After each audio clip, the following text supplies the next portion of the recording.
for this webinar by Prof. Aliani. Before we start, I would like to just introduce Prof. Dr. Aliani. Yeah? Prof. Dr. Aliani Ismail received her Bachelor of Engineering in Electronic and Information Systems Engineering from the University of Huddersfield, United Kingdom. And she then obtained her Master of Science in Computer, Communication and Human-Centered Systems before obtaining her PhD in Electronics Engineering, both from the University of Birmingham.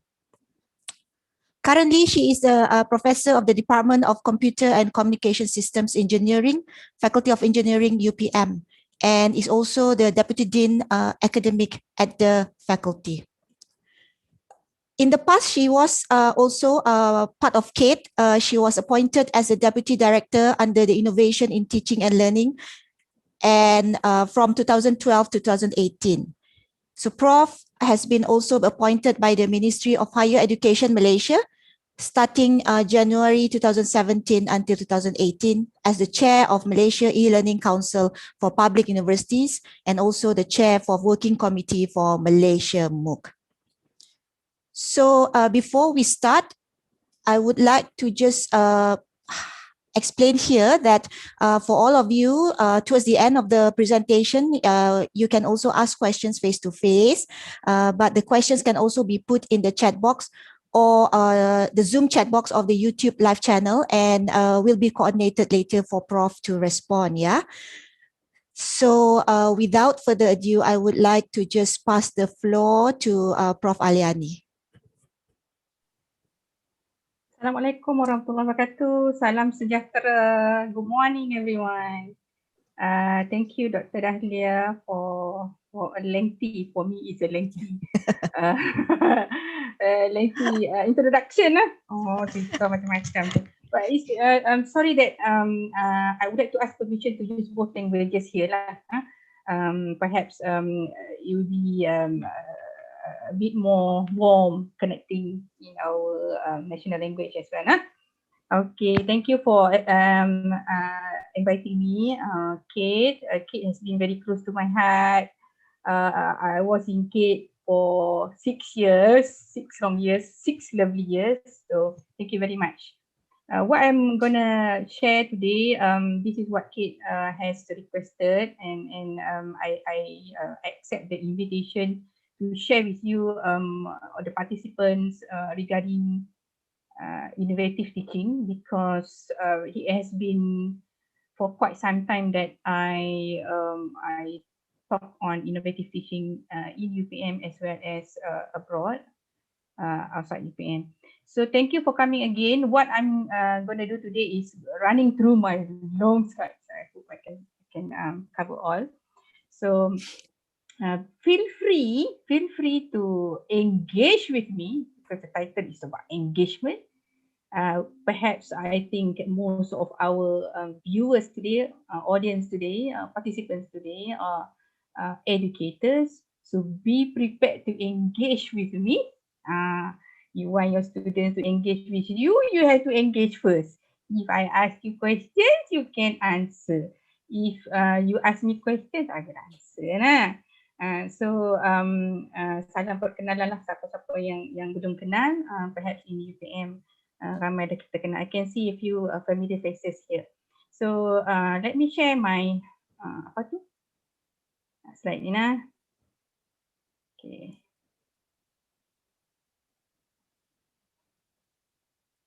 So what I'm going to use engagement in terms with you in terms of engagement. I will be using our chat box comments. So no fancy punya apps ke apa dah, jangan risau. Jangan risau. So relax je. Cuma perlu komen bila saya tanyalah. Bila saya engage, komen je lah apa-apa. Then Dr. Dahlia will be Dr. Dahlia ke ataupun Dr. Wan pun ada kat situ. The pengarah, you say I forgot to mention the pengarah is here. The pengarah CADe is here. So you can read the comments or you let me know what they think. Okay. So insyaAllah kita mulakan innovative delivery. There are 3 main things that I will be talking today, engagement, transformation, and globalization. So perhaps during this session or after this session, what we want to see is some kind of enlightenment in terms of how we engage with students, how we transform our delivery in UPM particularly, as well as how we reach out to globalization.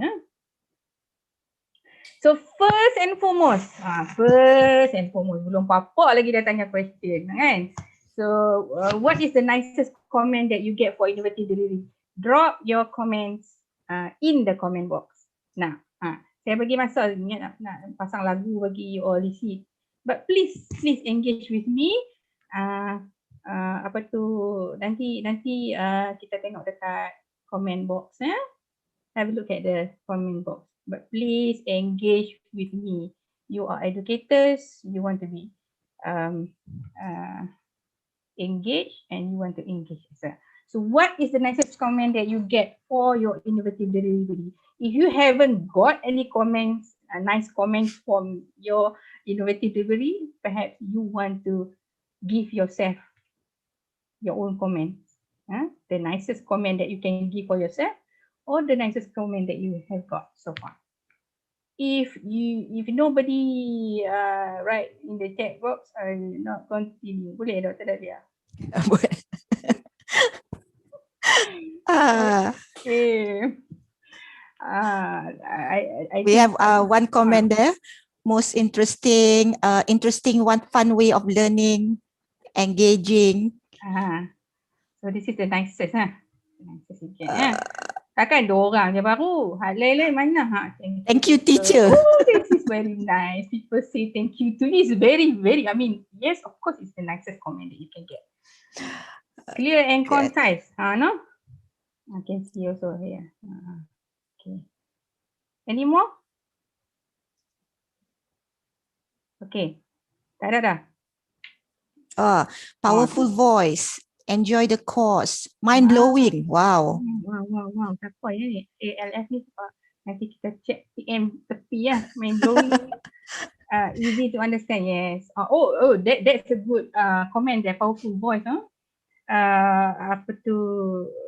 I have had people joining voice coaching techniques for the delivery. So it is one of the way to be good in presentation. Then you have to have a good voice. That can be interactive. Okay. So thank you for ni banyak. Keep it coming. Okay. Because I'm gonna ask you to write to put in the comments the next part. Yang ni nicest. But what about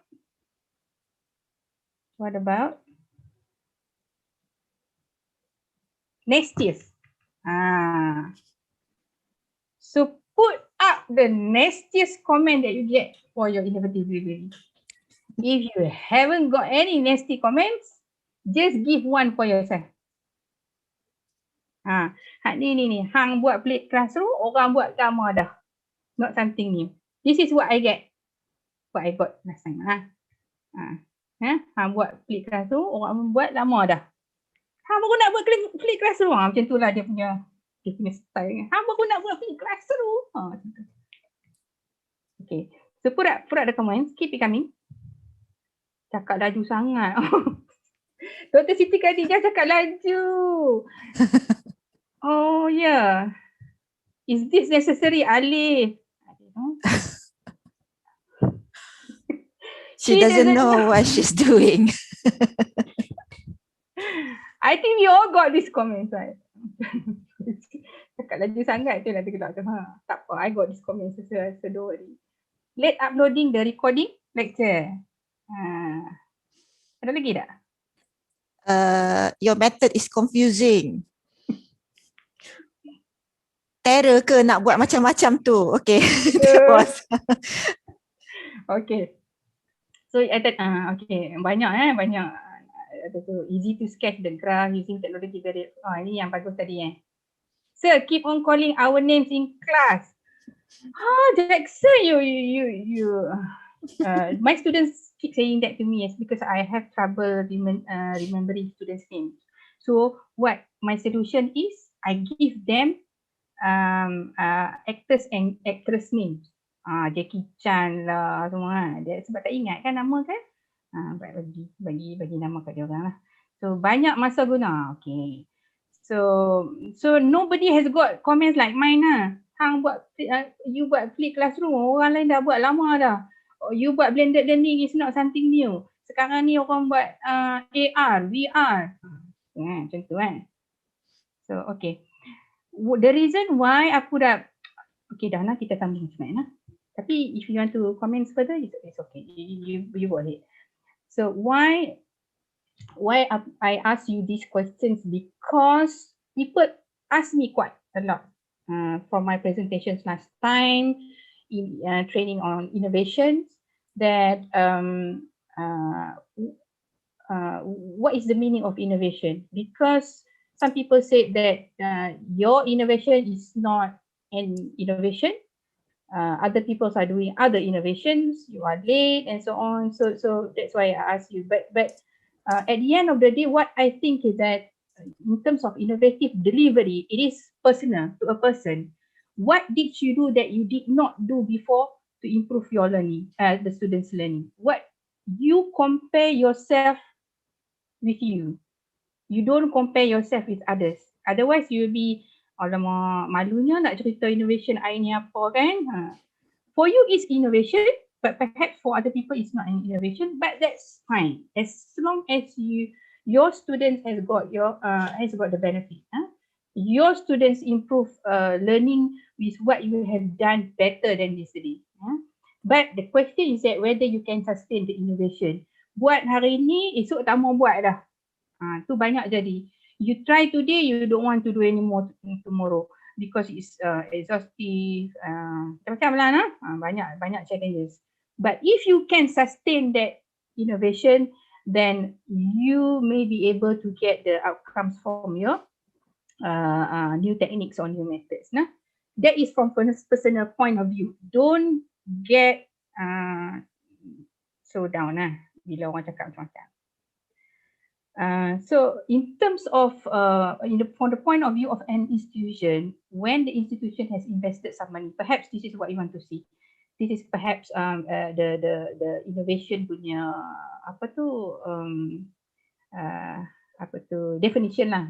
Put a better innovation punya definition according to institutional view, because they have perhaps put some money to innovative teaching for you to do innovative teaching. Any teaching strategy, approach, technique or tool that is used or used in a new way to produce quantifiable gain. So you must be able to produce quantifiable gain for student outcomes or the student experience and can be implemented widely in the institution. This is from the point of view of institutional view. Anything that you can do, you can quantify what the students get and can be implemented widely. Maknanya tadi sustainability tadi mesti kena ada. Tak mau buat sekejap, that is not innovation.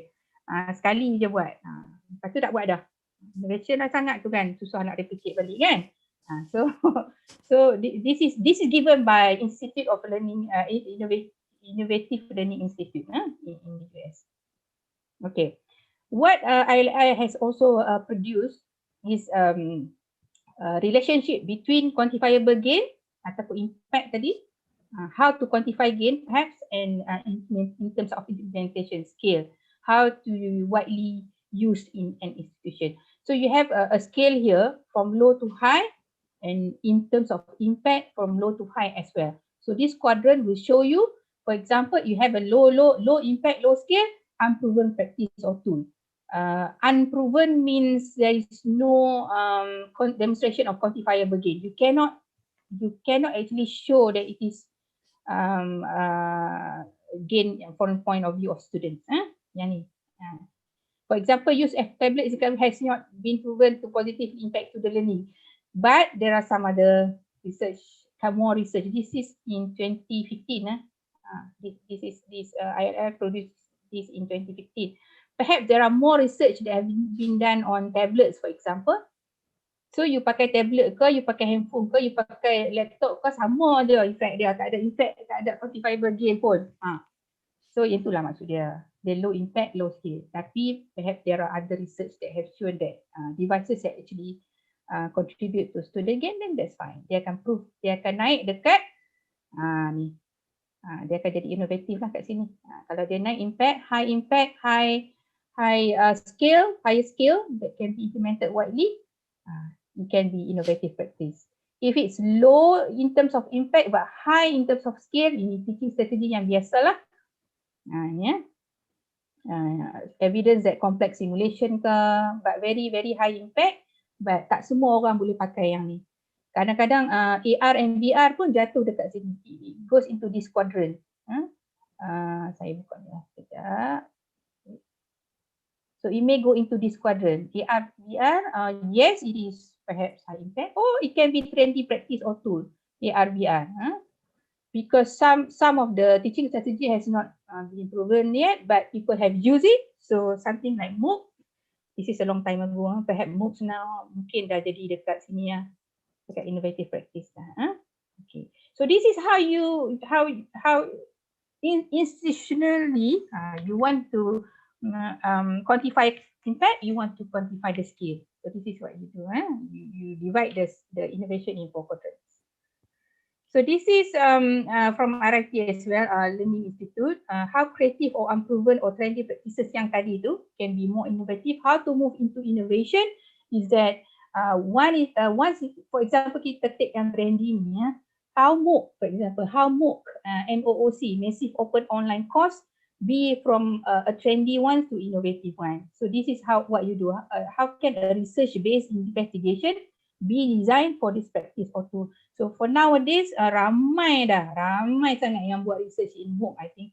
So perhaps if it can be proven, the trend can be proven in terms of impact and scale, then perhaps it is categorized as very innovative punya quadrant. Ni unproven lah, how you move unproven to innovative and how you move creative to innovative. Yeah. So it goes back to study more and get it proven. Bukan shock sendiri buat. So engagement. In terms of engagement, what research says about engagement? I got this from Fredericks. Fredericks has produced quite a number of engagement and disengagement studies. There are actually, I would say 3. Ni bukan I lah, I tak kata. I kata apa yang Frederick kata. I kata apa yang Frederick kata. Frederick kata, there are 3 activity representation for engagement. When you do activities for engagement, there are 3 things that you have to cater. Number 1 is cognitive engagement. Engagement salah situ ya. Engagement salah lah. Sorry, semua engagement salah. Typo, sorry nah. Cognitive engagement is to engage student thinking. Yang ni biasalah kita buat kan. Cognitive. At the end of the day, this is what we want actually. But do not forget about behavioral engagement, which is producing good behavior, as well as positive feelings, emotional engagement. People will remember. Banyak kali dah dengar ni cikgu-cikgu in pedagogy, psikologi. Dr. Wan kan psikologi, Dr. Wan Mazuki kan psikologi. Selalu cerita ni. Positive psychology dia kena ada positive feelings. With cognitive dengan behavioral sekali. So people will remember emotions rather than actions. What you do that leave the emotional feelings, that is what people remember. Kan? Kadang-kadang dia tak ingat dah orang ni buat salah apa kat dia, tapi dia marah kat orang tu, tak ingat dah salah apa sebenarnya. Dah lupa dah, tapi dia masih ingat lagi the emotion. So these are the 3 things when you want to do activities, you represent the activities in these 3 main engagement types. Cognitive, kena ada cognitive engagement, kena ada behavioral engagement, kena ada juga emotional, tinggalkan perasaan kepada students tu. Okay. When we talk about engagement, there must be interactions. Engagement doesn't happen seorang-seorang. It can happen seorang-seorang. Sorry, tarik balik ayat tu. It can happen seorang-seorang with a condition. Okay. This is interaction between instructors. You and I interact for the sake of our students. There is interaction between instructors. Interaction between instructors and students, dah selalu sangat dah orang cerita ni. Interaction between instructors and students is pretty much important. Especially dalam sekarang ni, orang dah sebut online learning. People are saying about online learning, you have to have engagement, you have to have interaction in online learning. But do not forget, not just in online environment, but in physical face-to-face as well. Because people normally forgot that when you have physical face-to-face interaction, you forgot about engagement. Engagement has to come with interaction, but interaction does not naturally engagement. Dia lain. Engagement perlukan interaction, tapi interaction, bila ada interaction tak semestinya engagement tu berlaku. Okay. So interaction between students, this is pretty much what we have done quite a lot juga, Nana. We ask students to discuss, ada discussion boards, ada discussion rooms and so on. We have done a lot on this. Interaction between students and contents. Yang ini yang kata seorang-seorang tadi tu. Seorang-seorang. Personal interaction with the contents. You give materials to students, but what students make use of that materials is pretty much an engagement. Okay, so people have put some emphasis on these two. Between instructors and students, and between students to students. However, these two are very, very important in terms of meaningful learning. So kita go satu-satu yang disebutkan ni, kita go satu-satu sekejap lagi. So this is what research says as well. Okay. In terms of distance education, online environment, interactivity and community process model, this is given by CADe-Lead in 2010. Okay, distance education is not something new. Cuma dengan takdir, by fate, that we are doing distance education online nowadays. For the past year kan, dengan takdirnya. Sebenarnya distance education ni dah lama.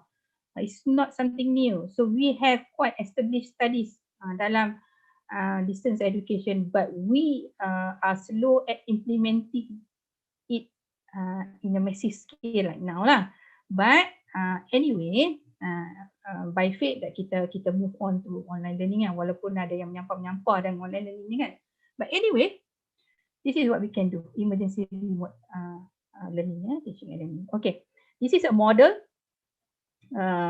given by Leah, okay, in terms of class interactivity, student, instructor and content. So student enroll in a class.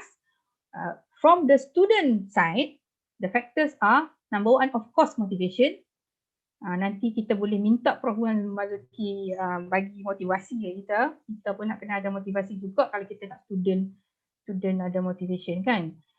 Learning style, you have to know the student has got many different learning styles. Degree status, whether it's undergrad or postgraduate, because the degree status will determine the type of interactivity that we are going to have. With mature students, lain cara dia. With yang younger generations ni, it might be different. Or you can find the interactivity yang suit both. Okay. So experience with online, prior contact with peers, gender. Gender also is a factor for students because lelaki lain, perempuan lain, dia punya cara dia nak communicate. Personality type, banyaknya faktor nak kena ambil kira ni. Age, country of origin. Asia is different than Europeans are different than Asia. Okay. So the cost factors, yang ni yang cost pula the content itself. Tadi when I mentioned that the content has to engage students as well. So the content types, management system, the LMS, people use Google Classroom, cikgu-cikgu kat sekolah guna Google Classroom, masih nak belajar, ada student pening, bukan kata cikgu pening, student pun pening kan. So these are the factors, especially with systems. People give up on systems, not give up on interactions. Sometimes people give up on system. Cost structure, interactive tools available, whether you have that tools or not. And then focus interaction. If you have too many things at one time, contents, course-wise, then kalau katalah some people say that they have like 5 courses per day to go through, then that will be very tiring, very not inviting to interaction to happen. Instructor factors, this is us, educators kan, this is us. Are you technology savvy? I would say everybody is technology savvy, but whether or not the savviness too depends on you. I would say compare you with the before you. You don't compare Aliani with Dahlia. The background is different. Ni semua different kan, kita semua different. But the savviness depends on how you improve from time to time. Macam tadilah, macam innovation tadi. Writing style ataupun tone, people has mentioned tadi, siapa dia tadi, kawan kita tadi mention about voice, ataupun apa semua, apa style kita. Engagement ataupun presence. Are you present enough for your students? How to be present in term, when you do online classes, for example. Presence is pretty much important. Eye contact is pretty much important. Walaupun nak tengok the kamera ni, mata nampak klik-klik ni kan.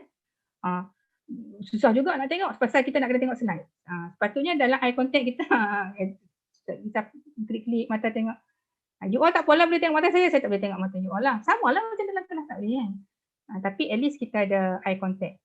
Jangan duk tengok bawah sangat, jangan duk tengok ni sangat. Tengok juga sekali ke kamera lah.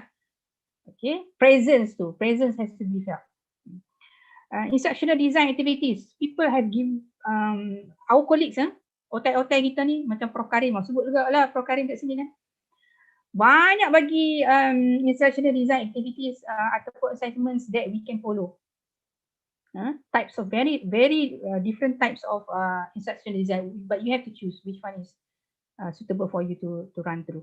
Motivation, again, we have to have motivation. Tapi dia duduk jatuh bawah sikit dekat instructor. But I think it has to go up. Kalau kita tak ada motivation, student tak ada motivation. Age factor. And then personality type. So in order for this to happen, the real reason for this to happen, interactions to happen, is to have sense of community. Sense of community, sense of belonging dalam course tu. Kalau tak boleh dapat sense of community, susah interaction nak happen. So that's why how you engage learner into your course.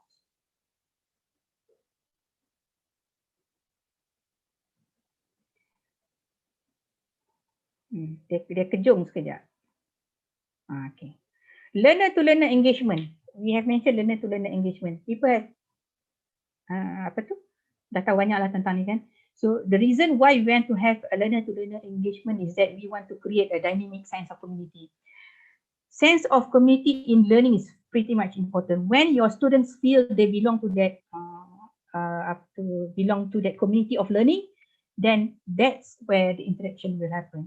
You can use traditional technologies. I call this traditional technologies because it has been used a lot. For me, it's traditional. Discussion board, chat session, blog, wiki, task, peer assessment. This has been used quite a lot. Very, very heavily used in terms of discussions.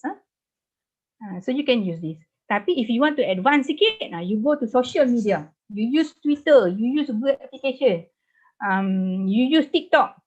Siapa sini ada TikTok? Do you have TikTok? Dr. Dahlia?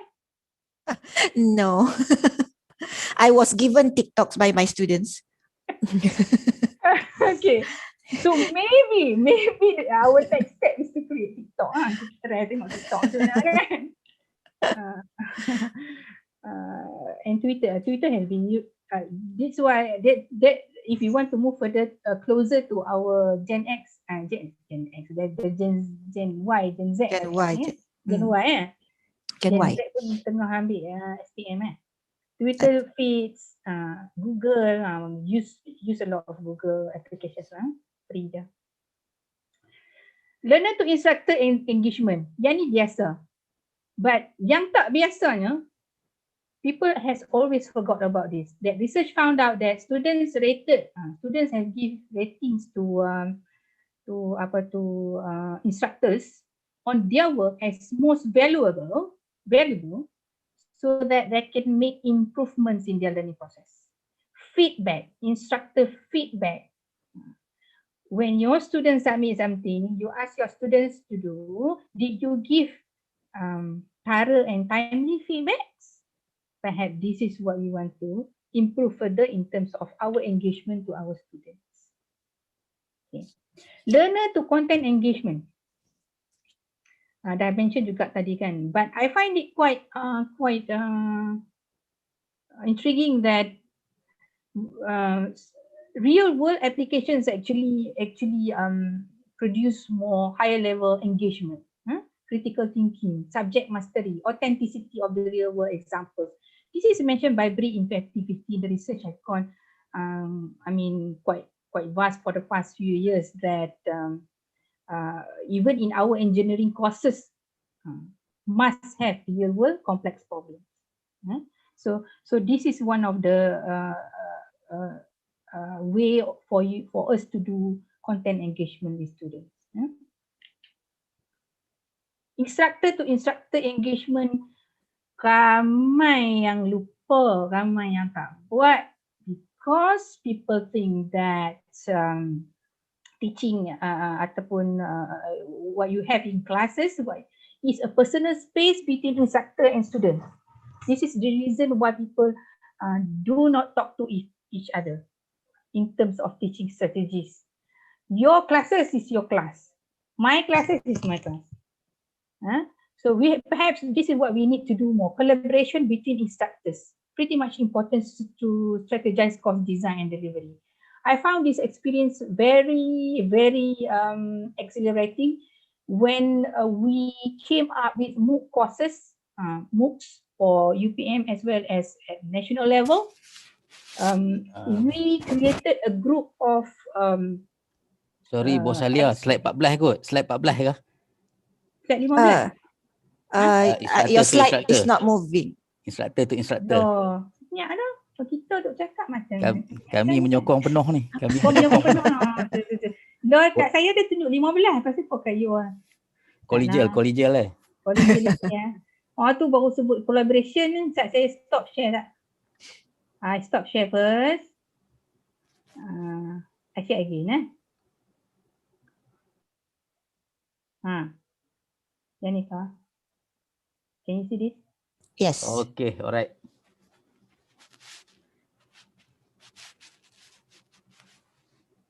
Sometimes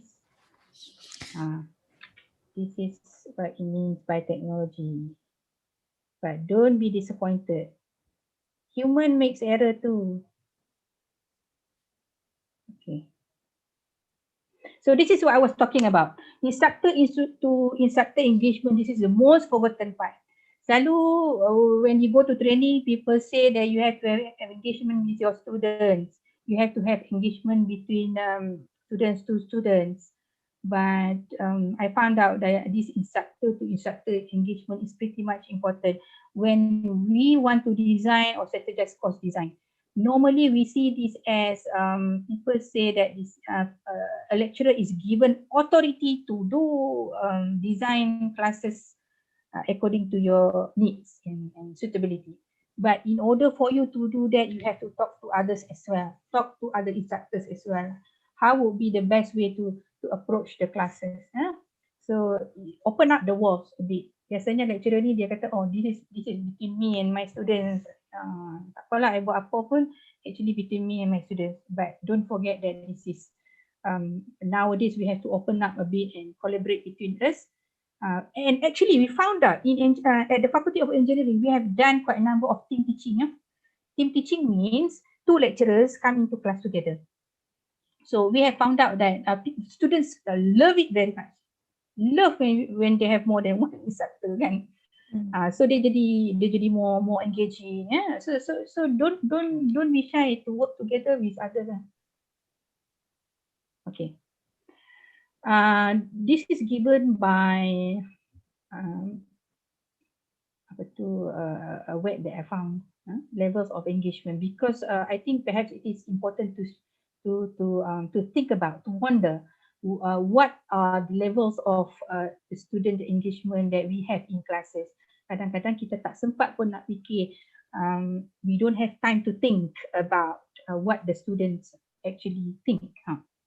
Metacognition, we have to think the way we think, and we have to let students think the way they think as well.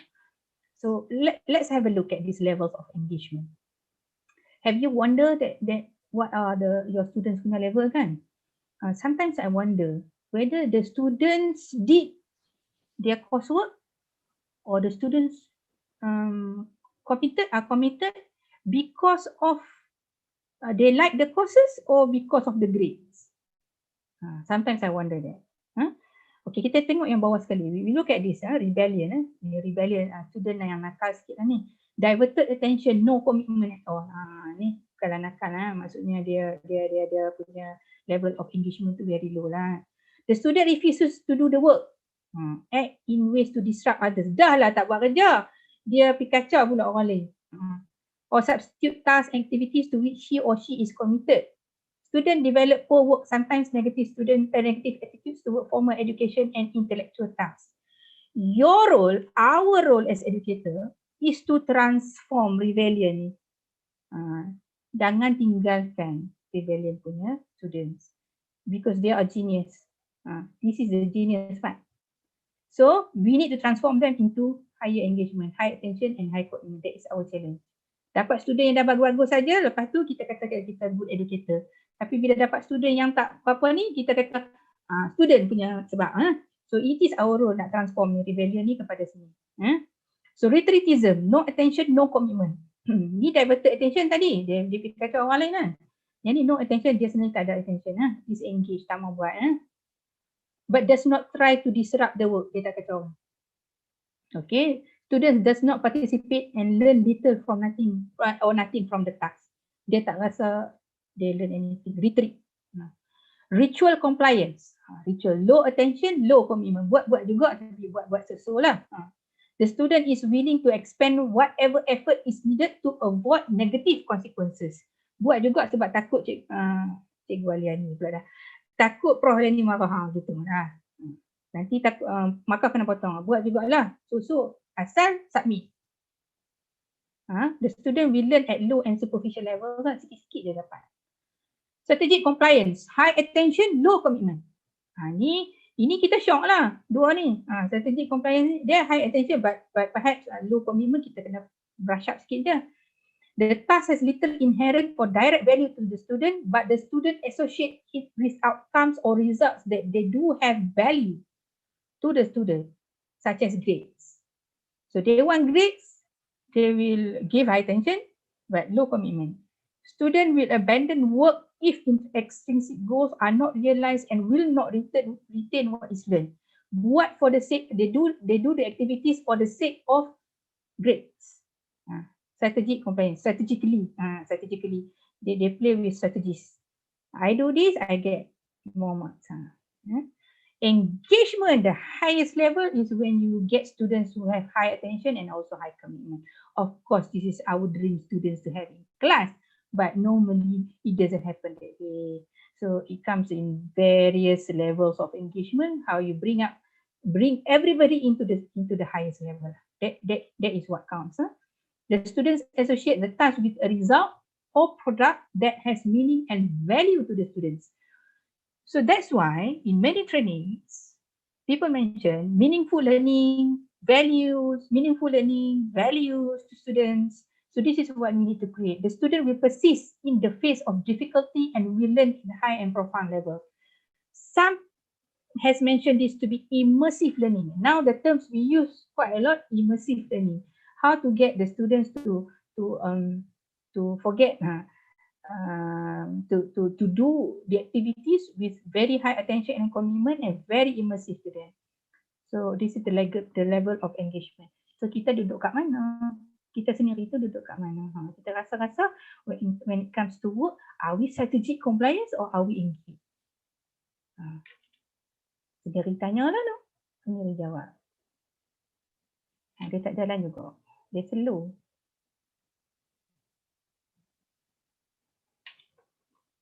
Okay, nampak tak? Can you see this intermission one? Yes. Okay. Intermission macam cerita Hindi pula kan? Ada intermission. Kita let's engage. Tadi dah dengar banyak kan? We have a lot kan? Let's engage in a teka-teki. Use comment section to answer this. Kan, Prof Ismi. Before Mount Everest was discovered, what was the highest mountain in the world? Oh, Gunung Jerai kot. Gunung Jerai. Orang Kedah dia Orang support. Kedah suka Gunung Jerai. Orang Kedah dia ada Gunung Jerai dah. Dia tak pilih lagi Gunung Geriang. Okay, put the answers in the chat box. We will see nah. If there are answers. Okay, come on, intermission, relax sekejap. Relax and massage your brain. Before Mount Everest, sebelum Gunung Everest ditemui. What was the highest mountain in the world? Apakah mountain, gunung yang paling tinggi dalam dunia? Siti Khadijah kah? Ada jawapan kau tu? Saya tak nampak. Ada atas tu, Mount Kanchenjunga. Kanchenjunga Mount. You all search That's why it's delayed the answer. You search You search for the second highest mountain. Flip classroom, okay. Google dulu. Flip classroom. Ni cerdik. Cerdik dia engage tadi kan, level engagement paling tinggi. Ada yang jawab tadi tu? Ada lagi tak? Betul-betul, saya setuju. Apa tu, Datin Astina, Siti Astina, saya setuju. So ada, okay. Any other answer? Selain Kanchenjunga? Kanchenjunga. Thank you, Sabrina. Okay, Kanchenjunga. I see one answer. From the I think from the YouTube channel, it was Olympus. Olympus. Yeah, mountains, I guess. Okay. I guess it was in a short form. So. Okay. So Datin Siti Asina mention Kinabalu Mount. Mount Nakia. Banyak pula jawapan I saw one answer. Kilimanjaro also in the YouTube live. Kilimanjaro. Okay. Joanna. Joanna is with us today. Joanna mentioned Mount Everest. Before Mount Everest was discovered, what was the highest mountain in the world? And Joanna answered Mount Everest. Why, Joanna? Can you share with us why you put Mount Everest as the answer? Hi, good morning. Well, I guess it was still Mount Everest, even though it wasn't discovered yet. It was still the highest. Yay! So jawapan dia bukan, the answer is, thank you Joanna. The answer is not Gunung Jerai, not Gunung Geriang, not Annapura, not Kinabalu, not apa tu tadi? Kanchenjunga. The answer is Mount Everest. It is yet to be discovered lah. The highest is still Mount Everest. Nama dia teka-teki nah. Teka-teki. So the answer is Mount Everest because it's yet to be discovered. Paling tinggi lah. Paling tinggi mestilah yang paling tinggi kan. Mestilah Mount Everest kan. Nak lagi tak? Boleh. Okay, challenge. In my class, this is what I did. Sama juga. Dalam online ke, face to face ke, dia tak mau gerak. Okay. Face to face or, okay, this is the next question. Face to face or virtual, I will use this technique to relax, to make the student laugh. Okay. Which word in the dictionary is spelled incorrectly? Dalam kamus, perkataan apa yang dieja salah? Oh, Nok. Siapa yang Nok tadi tu? Oh, Datin memang suka pantun kan? Correctly lah. Dah tahu dah. Alah, yang ni senang. Nan, Jackson says Nan. Okay. Literally Nan lah. Tapi because this is reader, so dia kata key, so memang okay, ramai yang jawab betul lah tu. Incorrectly ya. So the word in the dictionary that is spelled incorrectly is incorrectly. Okay, so enough with that. Okay, hopefully your brain is massaged.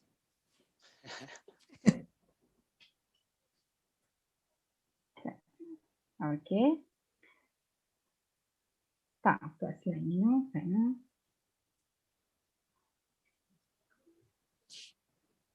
Tak gerak dah dia. Okay. Baru masuk second section.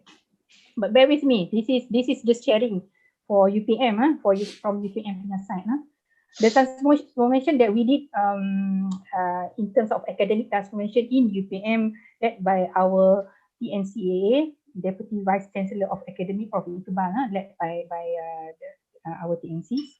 So this is what we did in UPM. I will touch on Putra Innovative Delivery, Pride, Innovative Delivery Framework that we developed, and also educator transformation concept that we propose, which is we call it preceptor.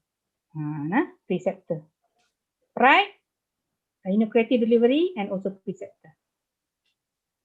So this is the front page of the document that we produce as part of our task force in innovation and innovative delivery group. Team Pride, Putra Innovative Delivery. This is the front page. We love trees. We love greens. Our heart is green.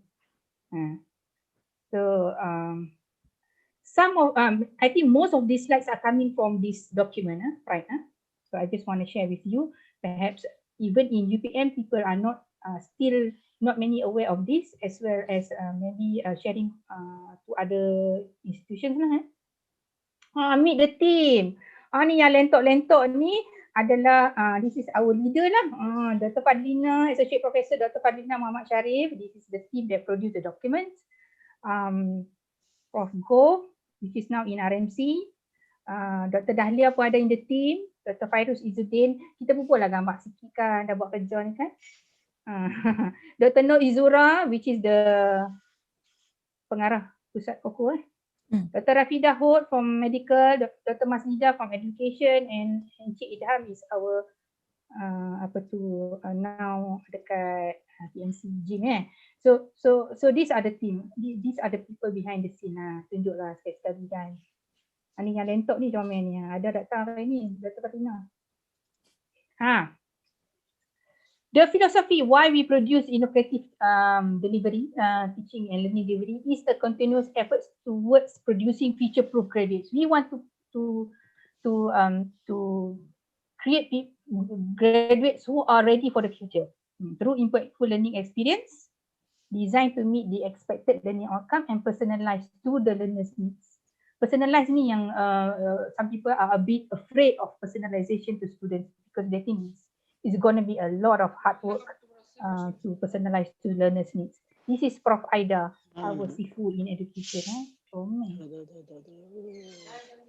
So the principles of delivery, a bit lengthy because I took from the document, but this is for you to maybe read later on. I will give the slides later on. What we want our lecturers to be, number one, in terms of delivery transformation, number one is transdisciplinary. So engineers work with social scientists. Engineers work with, because I'm engineering, so I use engineers concept. Engineers work with other people. This is what we want. Globalization, to reach out or reach in. People to reach us and we reach out as well.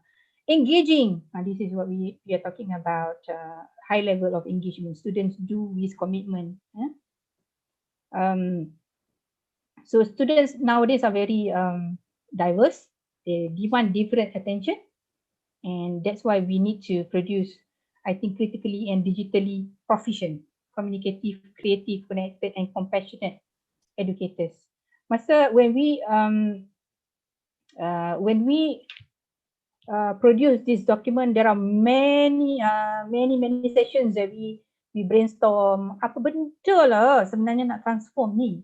How are we transforming our delivery into the next stage, to the next stage? So banyaklah apa tu discussions on that, and this is what we did. In order for us to create future-proof graduates, these are the attributes that we need to instill in them. Apart from the course content, apart from the contents, the depth of the contents, we need to produce these graduates with creative, critical thinking, collaborative, yang ada communication skills, dan also ada karakter yang tertentu, and also patriotic. When they are patriotic, they will feel a sense of belonging, okay, and trying to contribute to community and stakeholders by applying the knowledge. This is pretty much the part that we want to polish, the patriotism part as well. Okay, I go through very fast now on this. You all pun dah biasa tengok kan. So this is the framework that we developed. In order for us to create future-proof graduates, the learning experience has to be improved. Maknanya kena ada effective teaching. That's why I said effective and also meaningful. People have said it quite a lot. Meaningful. But what does meaningful means? So the authenticity of the learning experience has to be instilled dalam student tu. So how are we going to get to this?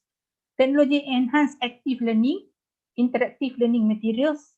This is what we do. This is why these training sessions organized by CADe in series. So we produce these skills in technology enhanced active learning. And in terms of delivery, pride, Putra Innovative Delivery, this is what we are focusing on. Maybe this is something not new to you, but there are steps. There are parts in each and every delivery that we have to improve, even though you have done this before. For example, service-based learning, community-based learning. People have brought students to the field to help others, to solve community problems. But how are we going to make that meaningful for them? So these are the things that CADe has already worked on to produce a series of trainings, kan? Masa kita bincang how are we going to move further, there is, yes, of course, we can produce documents on this alone. How to do service learning, how to do flipped classroom, we can do this. But there is one other equation that is pretty much important that we think, okay, some courses are not suitable to use simulation-based learning, for example. So how a person, how a lecturer, how an educator would know which one is best for their course? So that's why we think there is another equation, there is another portion that has to be added into the equation, which is Putra Innovative Educator, ataupun we call it preceptor. Nanti I will explain to you what preceptor means. But this equation is the human part. In order for the innovative delivery to happen, you would have to have preceptor. You have to have you have to have innovative educator first in order to deliver this. So this is pretty much our focus in producing good educator, learning designer, learning facilitator, engaging educator, compassionate educator, and scholarly educator. So dia naik. So we have to know where we are now. Are we a learning designer? Are we a learning facilitator? Are we engaging educator? Or dah naik sampai scholarly educator? So we know where we are in order for us to really make this innovative delivery meaningful for students. This is the human part. This is the content part. Preceptor. This is the transformation that we want to achieve at UPM. By the way, it's not a dinosaur name. Preceptor kan. Macam dinosaur nama. Actually, to start with, I think this is the name is actually proposed by Prof. Goh masa tu. Ingat lagi Prof. Goh. So the meaning of preceptor is teacher or instructor. This is vocabulary in English, no, it's not English, preceptor ni. Teacher or instructor. A preceptor is defined as putra ni, putra educator who aspire to be characterized by the ability to apply critical thinking skills, number one, creative in problem solving, us, this is not student, this is us. Good communication and collaborative ability, inherit good citizen attributes, positive characters, compassionate, competent, connected, to achieve effective teaching. This is us. This is what we want to achieve as educators. Okay, tak payah cerita banyak ni, nanti boleh tengok. Cuma what we produce here is that the characteristics that I was just mentioning just now, in terms of the skills that we want our educators to have. Okay. Ni So where you are in preceptor, where you are, let's check. Nanti kita bagi rubrics. Contact is, of course, we are all contact experts. We are all contact experts where we have mastered the necessary knowledge in the area of the course contents. Of course, no doubt, we are the content experts. But what's next as educators? What's next? What's next is learning designer, where you produce a good planning of teaching and learning activities that are suitable with the contents to be delivered. Learning designer. Other than content expert, you have to be a learning designer. What's next? Engaging educator. Like us now, engage with students. Deliver the course contents very well, high engagement from the learners according to the pre-planned teaching and learning activities. So you can design, but you can also be a good engaging educator. What's next? What's next? Humanizing part, which is compassionate, empathy-based. You deliver what you plan, but you add into it compassion, creating a long-lasting impact, personal impact, and lifelong learning qualities.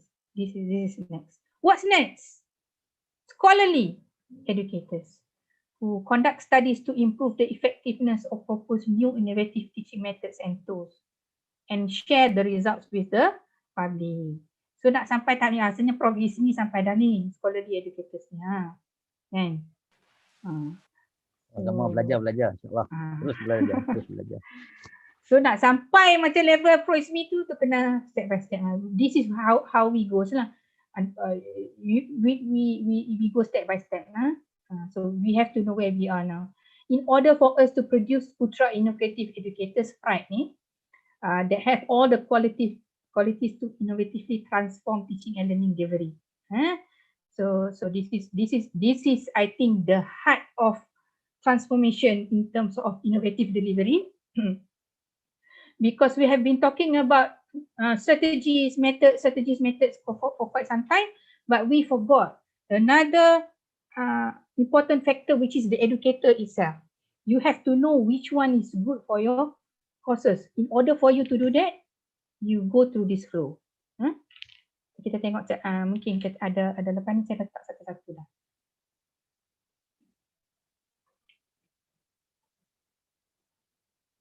Okay, it may be a bit small for you, but you can refer to this later. I did not change a bit because it will change the meaning if I change it. So preceptor transformation milestone rubric, we even provide you with the rubric to know where you are.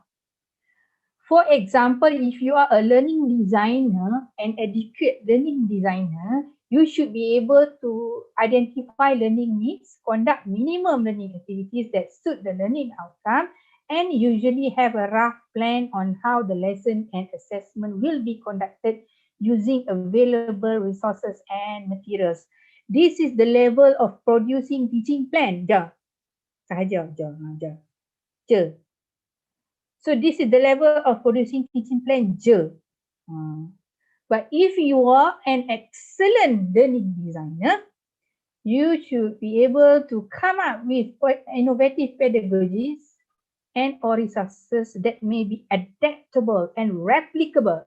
Scale up tadi kan, to other areas, able to integrate inclusiveness, equitability and meaningful learning experience. Ni paling-paling ni. Level ni boleh jadi trainer dah. Boleh share your innovation with others. Becomes habitual. Reflection and revision of learning design has become habitual. You don't use the same learning plan. Kalau if it's good, okay lah. Kadang-kadang kita recycle je teaching plan kita dah berapa tahun, recycle benda yang sama. But if you are an excellent learning designer, it becomes habits for you to reflect and revise your teaching plan. And you can, and so on. Learning facilitator, facilitate. You design, but you have to facilitate the learning as well. Engaging educator, for example, able to involve learners in learning activities to create. Nanti cari dalam kamus mellifluous. Ini saja ni kita British kan, kita mellifluous. Gitu. Active learning, classroom culture. Active learning. Kalau engaging dia mesti active, baru excellent. Pedagogical skills and soft skills, they are beyond those listed in the course outcomes. You do beyond the course skills that are listed in the course outcomes. You add value to students' learning. Compassionate educator, acknowledge and response to students' learning needs and or challenges. Educate, cukup dah. Cukup lah, takkan respond. Tapi if you're talking about excellent compassionate educator, we are talking about empathize with students. Empathy-based learning. Needs and challenge, especially nowadays. Everybody should be empathetic to students. Exercise organic and flexibility in teaching, assessment, establish and good rapport with learners, build opportunities and platforms for learners to optimize their potential. You give flexibility, freedom, room for students to explore. Compassionate kat sini. Personalized learning, personalized solutions. Excellent. The next step, for you dah buat semua ni, the next step perhaps you want to venture into is to become a scholarly educator where you are able to imitate best teaching practices. Ini adequate lah, paling rendah lah. So yang paling rendah ni sepatutnya kita semua kena ada ni. UPM, lecturer UPM especially ni. Simple classroom research and unofficially share them with other people. Maybe share them in social media. You do research, classroom action research and you share with others. You dah masuk dalam kategori scholarly educator. But in order for you to become an excellent scholarly educator, perhaps you have to continuously formulate innovative teaching and learning approaches. Consistently conduct assessment. Bukan sekali buat lepas tu tinggal. Advocate scholarliness in teaching and learning. This is our otai-otai. And promotes for wider implementation of scholarship of teaching and learning. Scholarship bukan beasiswa. Scholarship is ketokohan. Ketokohan. So this is what we want to reach at the end of the day. If it's for us lah, for us as a guide for us lah. Katalah saya sekarang duduk dekat mana, saya sekarang agak-agak lah duduk dekat tengah ni kan. So I can improve myself to go a bit further lah. So kita bagi ni for you to see where you are and where you are heading in teaching and learning. Apa dah? Pukul 11 dah. Okay.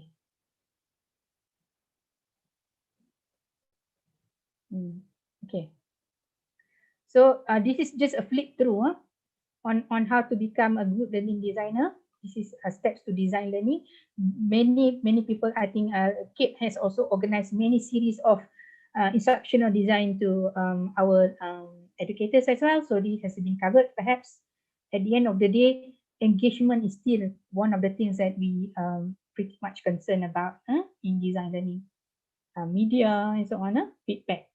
Like I mentioned, in engagement, students value feedback. This is in blended learning, for example. What we want, we have done blended learning for quite some time, many years. I was there in CADe in 2015, 16, something like that. We have started blended learning. Creative educator. This is you. This is us. This is us. Equipped with digital literacy and content knowledge. This is what CADe is doing. Giving teaching training skills, putting emphasis on skills on how to use apps and so on, to design and deliver self-paced instruction for us, pedagogy, students learning in their own pace, and plus teaching a synchronous and asynchronous mode. This is exactly what we are doing at the moment, but in order to reach meaningful learning, each and every step has to be trained. This can be trained. Kita tak buat suka-suka rasa-rasa macam best kan, tapi sebenarnya dia kena ada the cycle to achieve meaningful learning lah. This is I mentioned about compassionate educator, the skills that we need, compassionate to reach another level. One of it I would say that ambil yang ni social dynamics of the classroom. Kadang-kadang kita, most of the time we assume the students are the same, they have to follow the same thing, but there are variations among them. That's why we say compassionate educators apply adaptive teaching. Adaptive means you get information, you can get information from learning analytics. For example, there are students who are fast learners, who are slow learners, who are learning differently than others, who needs different things than others. This is why we say adaptive learning is for compassionate educator. You have to be compassionate in order to do. You have to be compassionate in order to apply adaptive teaching. Okay, this is scholarly educator. I mentioned that as well. This is just a reinforcement on the skills, the attributes of scholarly educator, and perhaps to reach a level where an educator can produce innovative teaching and learning, supporting the development of active communities of practice within and beyond their community lah. Balik ni typo error. So at the end of the day, scholarly educator must have proven or data to support your practice. Buat PBL, you do PBL, you get data on PBL, whether the students improve or not, whether the students like it or not, whether the student need it or not, whether it is meaningful to student or not. You do this research, then you become this classroom small research, you become a scholarly educator. And when you share with others, share nah. So research and share. Okay. Prof. Ayani, Ha. sorry to interrupt, but I think we have one question in the chat box earlier by Dr. Siti Khadijah. She was asking kalau kita libatkan students untuk bangunkan satu application yang simple untuk community and we let them to use it. Is UPM okay with this? Okay. UPM is okay. Soalan dia UPM is okay with it nah. Whether UPM is okay with it. Okay. UPM is okay with any effort to help the community, and UPM not just okay, UPM love it. UPM love it. Of course, in our academic transformation, one of the things that we are talking about nowadays is SULAM, service learning ataupun community based learning, CBL kan banyak kan. So engagement with communities can be in different form. Dr. Siti Khadijah in computer science.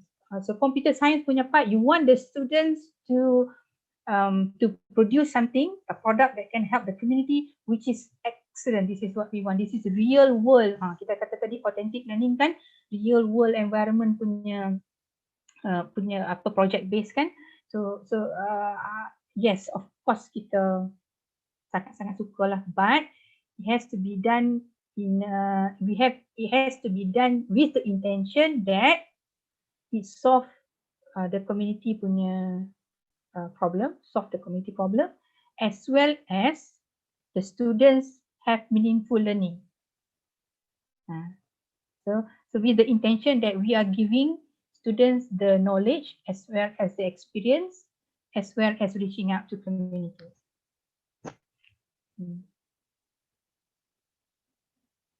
Nak buat some sort, baca chat ni. Yeah. Or kita kena buat some sort of agreement. Agreement maksudnya to use the apps ke?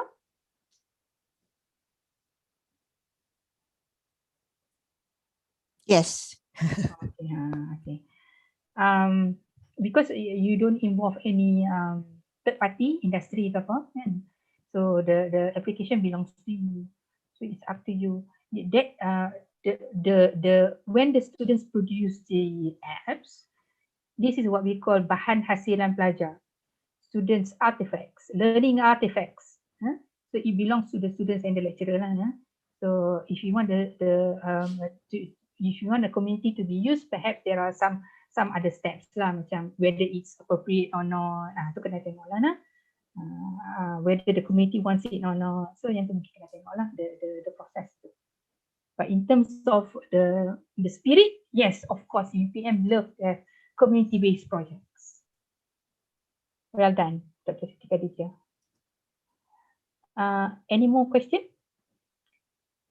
Kalau tak ada, if no more question, then we go to intermission number 2 lah. Saya ambil nafas sikit lah. You all jawab lah soalan ni. Senang je. Roismi pejam mata boleh jawab. How many months in the year have 28 days? Berapa bulan dalam tahun, satu tahun tu ada 28 hari?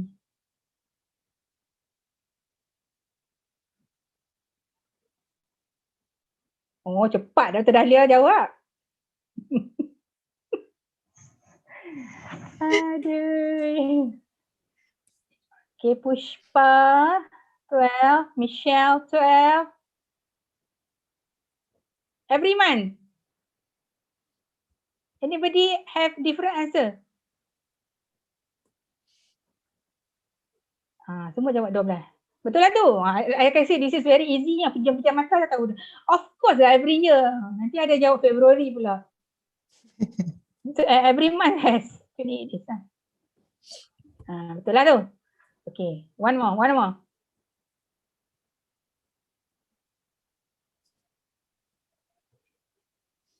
Lambat tak dia keluar. A man goes out in heavy rain with nothing to protect him from it. His head doesn't get wet. How does he do that?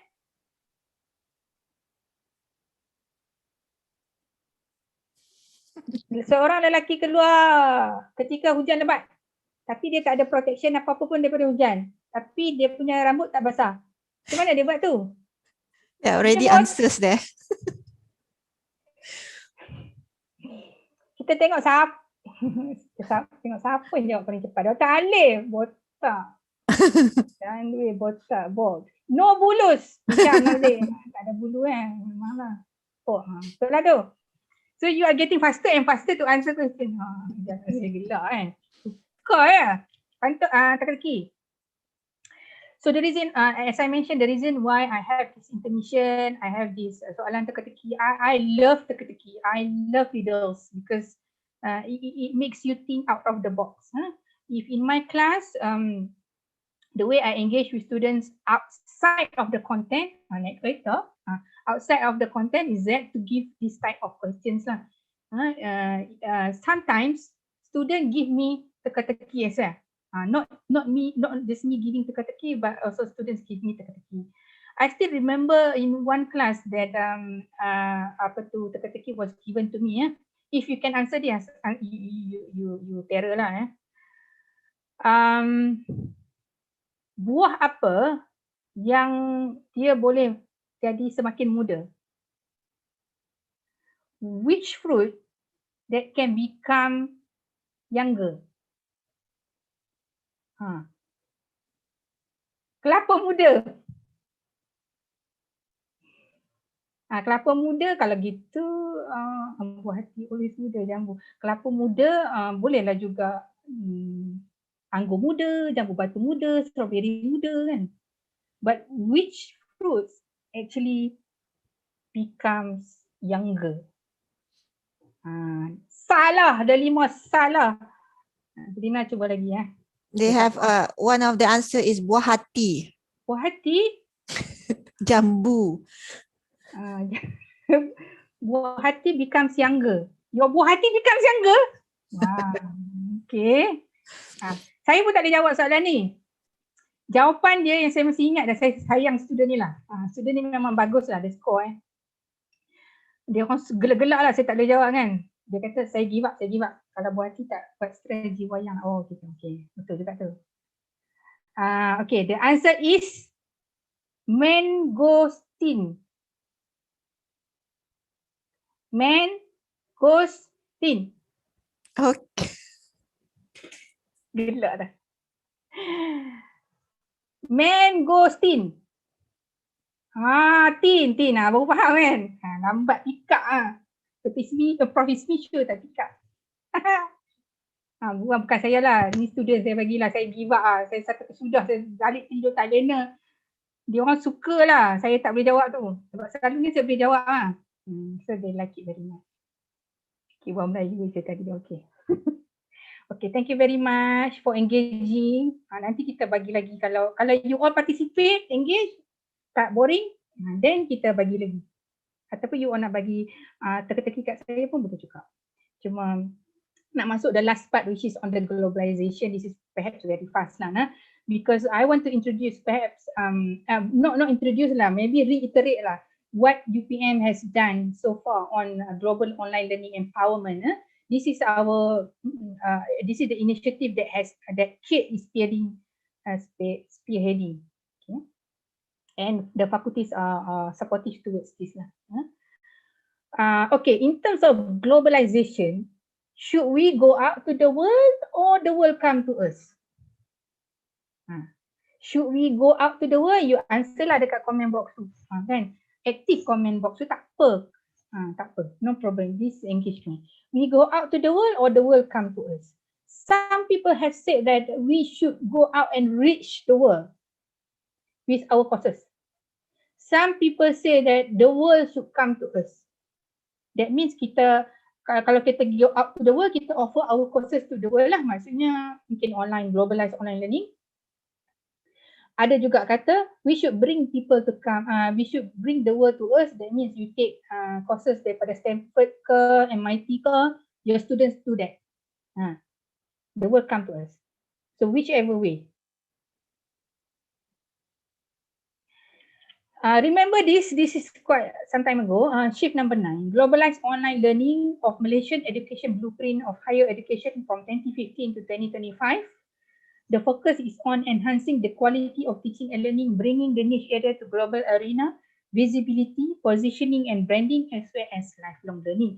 This is what our education blueprint 2015-2025 has mentioned in terms of globalized online learning. We want to bring niche area to the global arena, that is we reaching out to the global, positioning and branding, as well as lifelong learning. This is what we want to have. So government-led open education resource initiative in Malaysia has started for quite some time. I've been in the META, National E-Learning Council, National E-Learning Council for Public Universities for quite some time, and we have been working on this for a long time already. Open educational resource, open courseware, massive open online course. This is the government-led at that time. And I still, of course, KPT is spearheading this. Cuma dalam keadaan sekarang, so we have pandemic, so it's naturally people use educational resource, open educational resource. Naturally, people go for open courseware. This is the initiative from the university side, UPM Global Online Learning Empowerment. Perhaps you have heard about Putramo. Siapa yang pakai Putramo?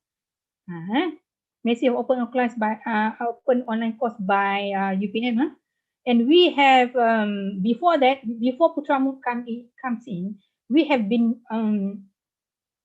promoting blended learning. Blended learning ada dua. Blended learning which is sokongan, supportive, and recently blended learning substitute. What does it mean by substitute? Is substituting face-to-face physical into online face-to-face. Physical face-to-face is substituted with online face-to-face. Both are face-to-face, but one is physical, one is online. So this is what we have done in UPM, a teaching approach that combines physical and virtual learning of maximum of 79% online. Boleh up to 79% online. In UPM, the maximum virtual lesson allowed is 7 weeks for now. Tapi due to this pandemic, we allow it to be fully 14 weeks.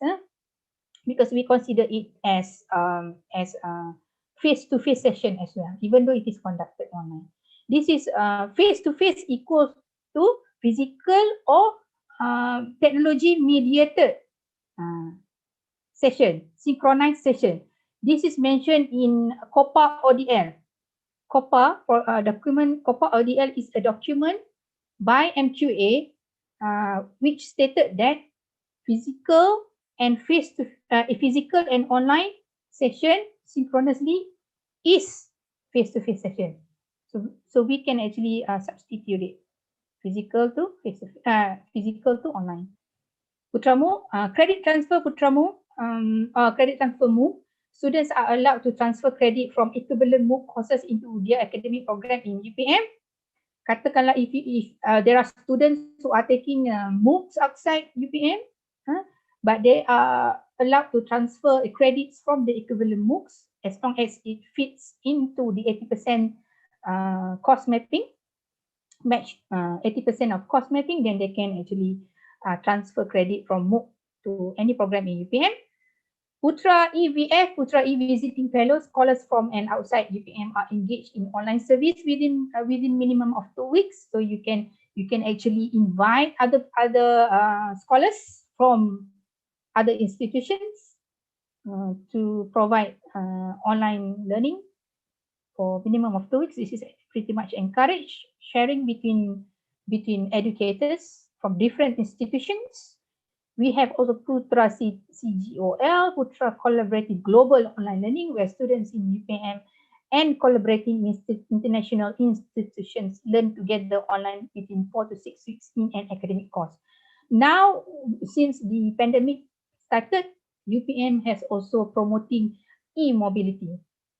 We used to send students out. We used to have inbound and outbound students, mobility students, but now we are doing e-mobility through online. This is globalized learning. Okay. The other one is initiative 1 to 5 can be performed through Putramu. All of this can be done through Putramu. So Putramu is still very relevant to UPM punya global online learning empowerment. Walaupun at one time it goes silent a bit, but we at UPM we are still pretty much active in developing Putramu. So you can find Putramu in this domain.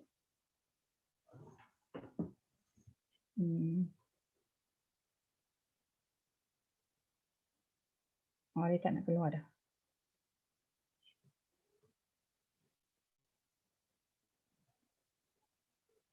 Okay.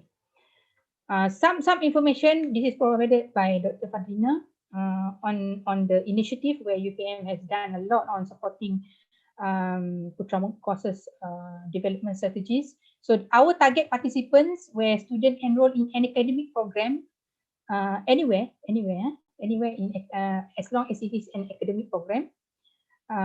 Then kita target specific communities. Some has developed for certain communities. So Dr. Siti Khadijah was asking about maybe community engagement. So you can also use Putramu as community engagement.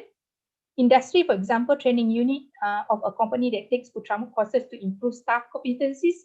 This is corporate learning, corporate improvement, corporate learning and development, where industry take these courses to improve their staff competencies because they have got. We will be given the certificates to them. So instead of one way is for our students to take industry courses, or we can offer industry our courses. So it works both ways. And also public at large, because this is open education initiative. So taking Putra MOOC course to improve general knowledge and develop self-competency within our public. That's why I asked in the beginning whether or not globalization should mean we give our courses outside, or we to other people, or we take other people's courses to us. It means both ways. But approaching strategies to develop develop MOOC courses depends on your intention. I would like to mention that in Korea, and I went to Korea for Korea MOOC, K-MOOC, K-pop, apa semua kita banyak tengok cerita Korea kan sekarang ni. So I went to Korea last 4 years, 3 to 4 years. Last 4 years kot last kali. I went to Korea because they are launching their K-MOOC similar to us in Malaysia MOOC almost at the same time.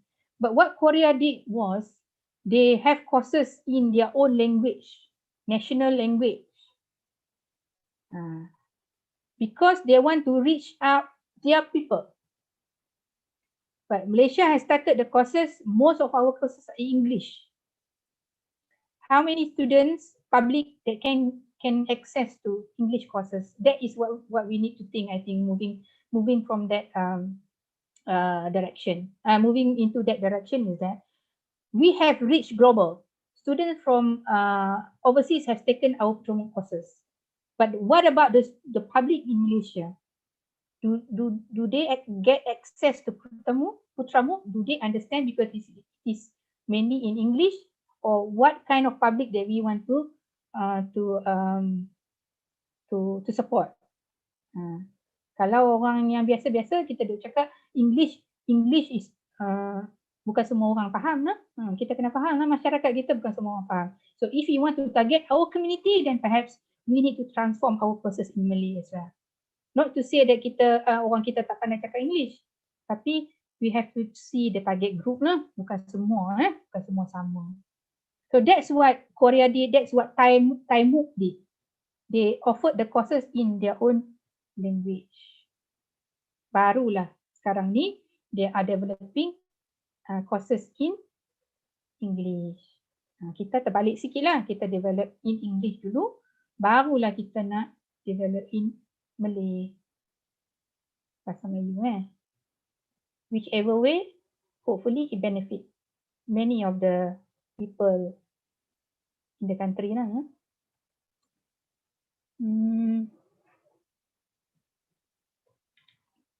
Okay, yang ni just to share what the progression look like. We launched it in 2015 and so on. Okay, dah sampai 2020 ni. Hopefully, we are waiting for success story in credit transfer. Normally, students are very afraid to apply for credit transfer MOOC. So we are still waiting for the success story lah. Benda baru kan orang takut. Sikit lagi. Tak jalan. Okay. So you might want to explore our courses as well lah. So while we have globalized learning ni, we are still pretty much very passionate about this because we want to see success story for students to get certificate upon completion of the course, so that they can actually apply for credit transfer. So kita dah we have developed this garis panduan pembangunan dan penawaran Putra MOOC. You can reach this in CADe's website. The other thing that people ask when we started MOOC in 2015 though, what's in it for me? What's in it for me? I dapat apa buat MOOC ni? I share free je. Kan? Masa tu iman rendah sikit lah. Tapi sekarang saya tengok iman dah tinggi. We share because we like to share. We share because we want the community to learn. Gitu kisah. But anyway, university is pretty much taken into consideration to recognize the staff who are leveraging Putra MOOC as a platform for innovation. So in our yearly appraisal, we give marks for innovation using MOOC in assigned academic courses, marks as subject matter expert in developing Putra MOOC courses, marks in offering Putra MOOC course as extension to community. Extension, so you can use Putra MOOC courses that you have developed to as an extension to community. This is masuk dalam kategori JIM juga, jaringan industri dan masyarakat. Marks in offering Putra MOOC course as professional service to industry because you are involved in corporate learning. So you give services, professional services. Marks in generating funding through Putra MOOC. You create funding, you get funds for your Putra MOOC, for example, Erasmus, or any funds available for developing MOOCs, then you get marks for it. Awards for best innovative educator in Putra MOOC as well as Peter. Peter is our Putra Innovation Carnival in Teaching and Learning, where you can enter innovation competition. So this is how UPN actually recognize the people who are MOOCs, who are developing and conducting and utilizing MOOCs for a better purpose to the community. So insyaAllah pahala dapat ni pun dapat. No? Thank you. That's it. Thank you very much. I think it's the end of my slides dah. Oh, dah habis dah. So saya stop sharing Nana.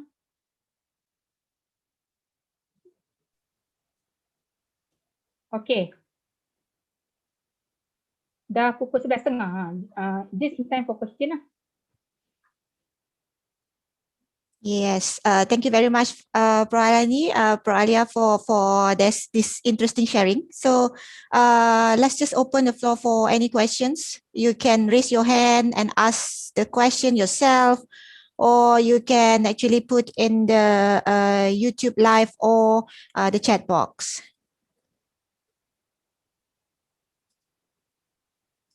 Terima kasih siapa-siapa yang terpaksa keluar tu. Kita jumpa lagi.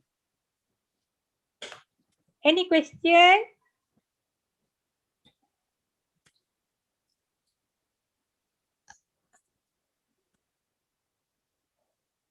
Oh, tak ada, faham semua dah. I think I have one question lah, Pralani, just to start off, right?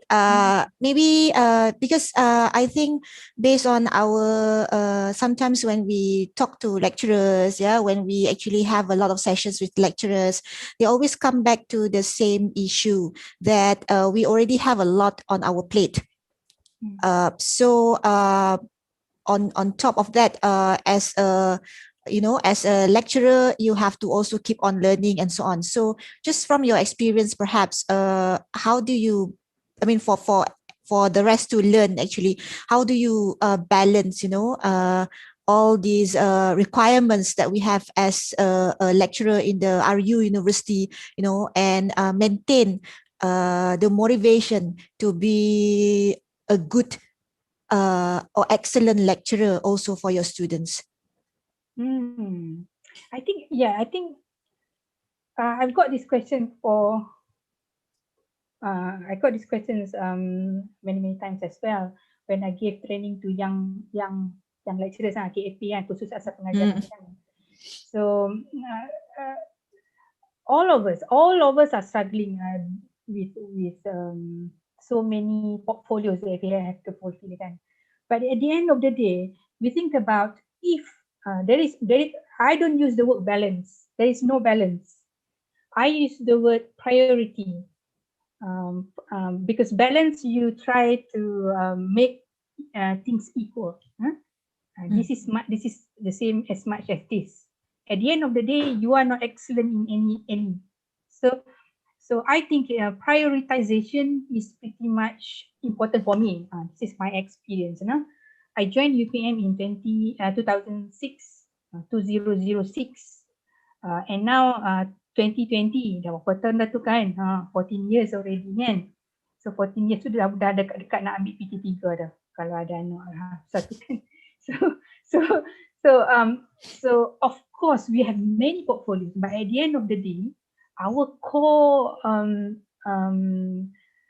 job scope lah, I would say, when we enter university, is to teach and to make students learn, is to transform a human life. Transforming human life is for me lah, transforming daripada not a current state to a better state. So having that in mind, it's not about balancing, it's about prioritizing. I prioritize when I need to set priorities. So katakanlah, of course research pun kena buat, jaringan industri kena buat, but you need to prioritize and strategize. So we do teaching and learning to the fullest maximum. That is our first and foremost when we enter university. If you want to focus in research alone, then perhaps you tak payah masuk university, you masuk research institute lah. You don't enter university. Because in university we have students. In research institute, perhaps we develop skills, we develop knowledge. But we are developing human in university. So that's why teaching and learning has to be given first priority. Then you strategize. Maybe the next round, maybe this year. Last year I will strategize to develop my skills in teaching and learning. So next round, okay, I will strategize to prioritize research, for example. So this prioritization, because you are human, you cannot do everything at the same time, kan? Superhuman lah, kadang-kadang orang nampak kita macam superhuman, semua benda boleh buat. No, we prioritize. Ada masa kita buat there's no compromise to teaching and learning, but there are times that we focus on research, there are times that we focus on community, but the best way is to combine everything dalam satu portfolio. You do one activity that covers research, teaching and learning, as well as jaringan as well. That would be very clever for you to strategize. Kalau nak cepat lah, macam tu. But there is no balancing for me for teaching and learning, because that is the first and foremost. The rest will come as you strategize it. Okay, great. Yeah, I think last time in my faculty, we have this joke, in our department meeting that we say, our position is called lecturer, right? So we lecture at the end of the day. That was our priority. We are the teacher first before other things, right? Yes, exactly. I agree with that. Okay, one more question. I think in the chat box, if we apply the GIPP grant for developing our MOOC, can we get it? Can we get it? You can apply, of course, you can apply. But getting it will depends on the assessment lah, kan? I was one of the GIPP evaluators last time lah, tapi lama dah tak involved in GIPP evaluation ni. Perhaps our grants pun dah dalam grant kita pun dah tak banyak, kan? Internal grants kita pun tak banyak. So perhaps RMC is strategizing to help as well in terms of GIPP. But at the end of the day, when it is grant insentif pengajaran dan pembelajaran, that means the hope is that you produce a research, a work that will be based on data, which is data driven. So kena ada data daripada research tu dan being shared to others lah. For example, I think a few grants already been awarded to developing courses, but it depends that perhaps university CADe wants to see how much it helps the course. It's not just developing. Developing is just one part. But developing, not delivering, designing, delivering, and also maintaining the cost is another story. Yeah? Developing is only the beginning, but maintaining the cost is pretty different, because you have to have support system to make sure that the MOOC courses still running. There are MOOC courses available on the site, on the website, but it's not running. Available for students to enter, but no interaction at all, because lecturers, like Dr. Dahlia said, was very we are all very busy people, so we don't go into MOOCs often to cater interactions between students and us. So perhaps you want to consider this. If you want to develop MOOCs using, to propose MOOCs for the IPP, then perhaps you want to see in terms of the sustainability, as well as what value it creates for us to have that MOOCs. Okay. Yes, agree. Yeah, I think sustainability is also another issue that has to be considered, because sometimes we see that when we just fight for numbers, right? So our intention is just to produce. So at the end of the day, we don't really care what happened to what the product that we have produced. So sustainability is something that has to be considered by lecturers as well, to show. I think at the end of the day, if it's sustainable, then you can also bring the name of UPM, together with you. So that would be great as well. Right. I see no other questions in the chat box. Also, no questions in the YouTube live. So I guess just asking if Prof. Alia, if you have any last minute advice for last advice for this during this webinar for all our participants today. Perhaps if before that, perhaps if any or if the you have any participants activities. you want to share, if any participants who would like to say anything, I would welcome that. Tak ada siapa nak cerita ke? Okay, macam ni lah nah. You can start calling names. Can start calling names. Nanti nak tengok siapa yang ada dalam ni. Kita start calling names. Tu dia ada apa tu? Okay. Mentioning MOOC just now. I'm going back to MOOC just now. Research has shown that the completion rate for MOOC is pretty low. Completion rate means people entering MOOC courses just to look around, lurking, kita panggil lurking, but not to complete the course. So it happens in a sense that not everybody wants to complete the full course. Okay, that is why there is another term which has been introduced quite recently, which is micro credential. Okay, so some people has called it nano MOOCs.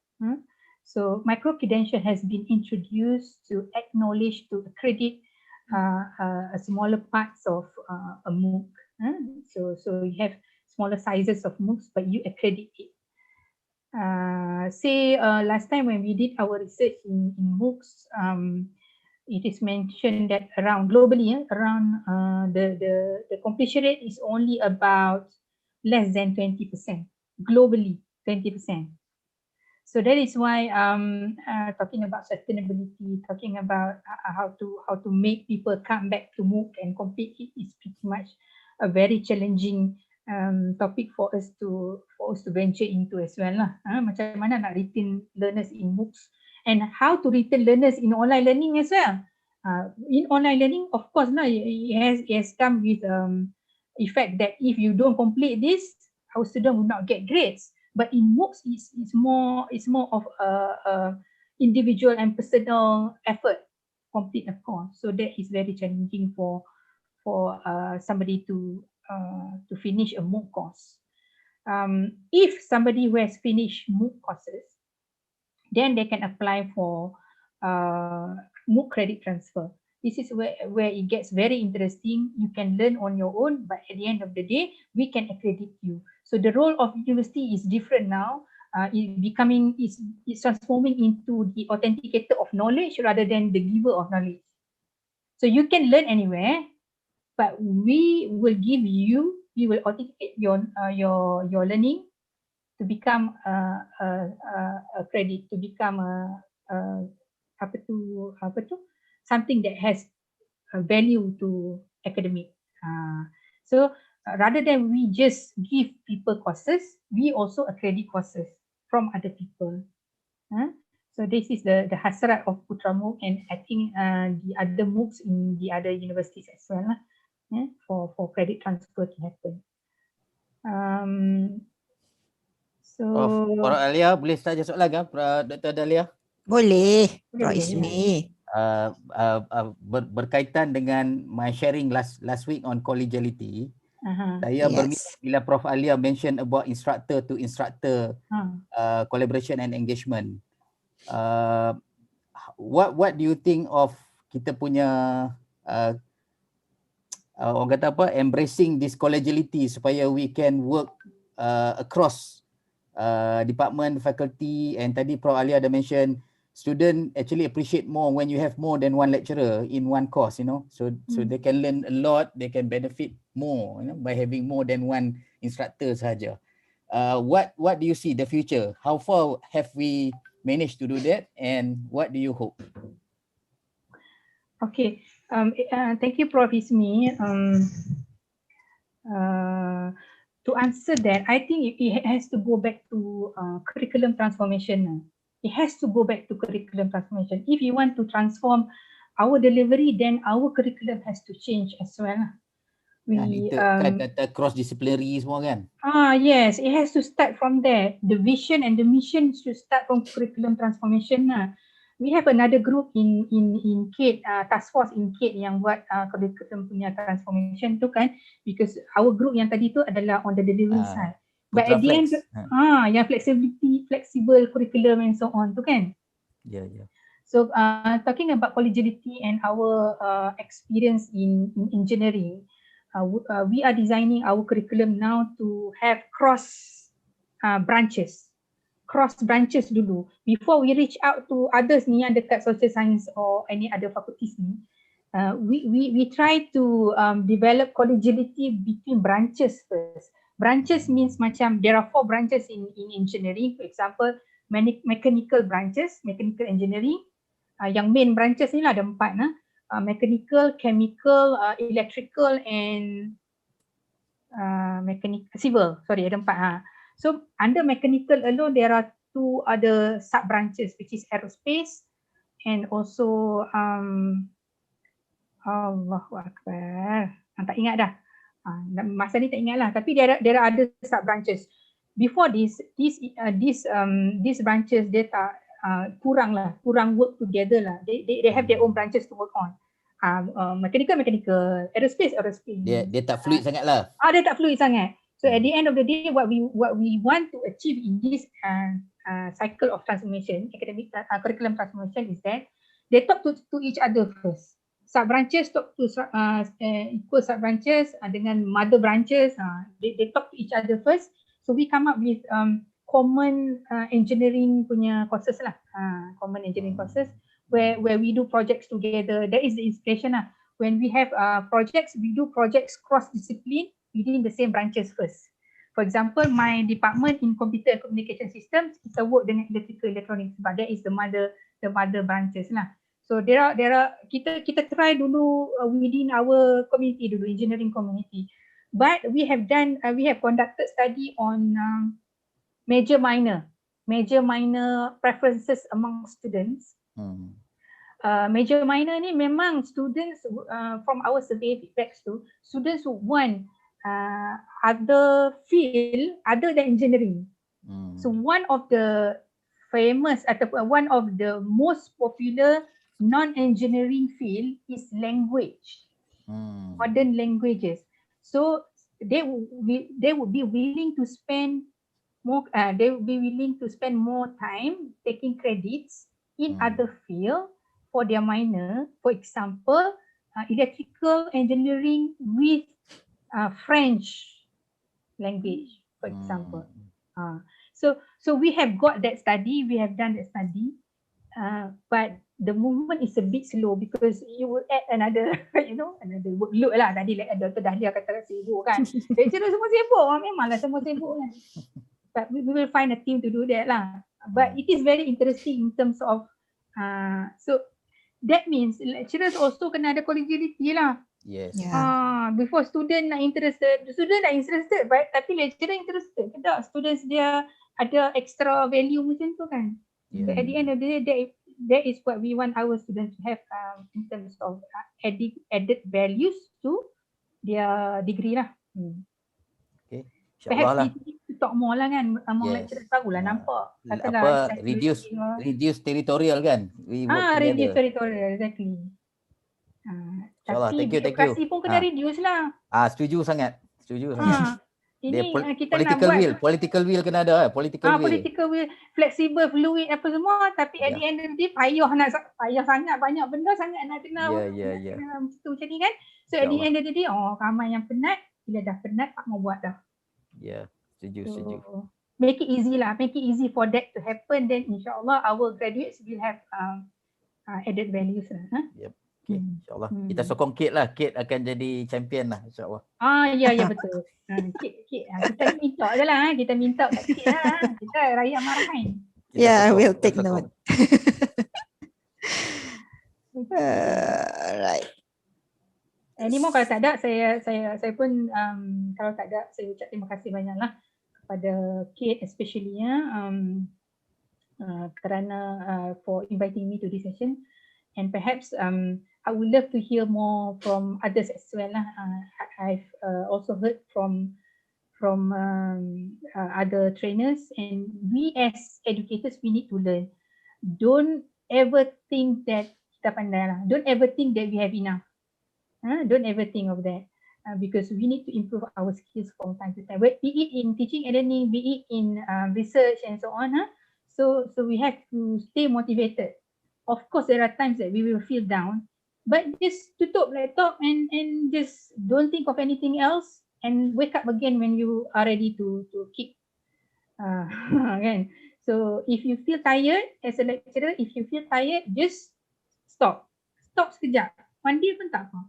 Just take some time off and relax and start again. Okay.